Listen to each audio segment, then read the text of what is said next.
ఇగో ఇది నేను సమాచార హక్కు చట్టంలో ఈ కోకాపేట్లో సర్వే నంబర్ 239, 240లో మైనింగ్ కోసం ఎవరికైనా భూములు కేటాయించారా అని నేనే అడిగాను. అడిగితే ఇది ప్రభుత్వం యొక్క సమాధానం. ఇందులో స్పష్టంగా చెప్పినారు, సర్వే నంబర్ 239, 240లో భాగ్యలక్ష్మి మైన్స్ అండ్ మినరల్స్ వారికి మేము 10 ఎకరాల భూమి కేటాయించామని చెప్పారు. కేటాయించింది 10 ఎకరాలు, కబ్జా పెట్టింది 17 ఎకరాలు. అఫ్ కోర్స్ ఇదంతా మళ్ళా వేరే విషయం.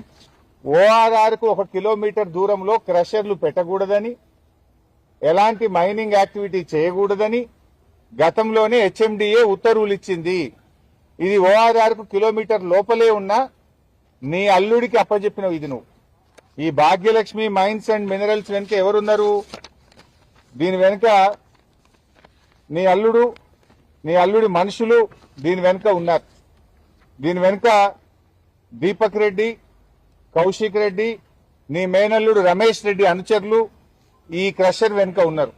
నీ మేనల్లునికి జాగి ఇయ్యడానికి 17 ఎకరాల భూమి మాత్రం నీకు దొరుకుతుంది.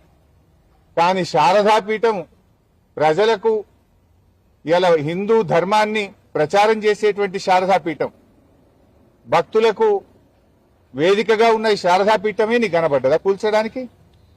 వాటర్ వర్క్స్ కట్టడానికి నీ అల్లుడికి ఇచ్చిన క్రషర్ భూమి పనికిరాదా?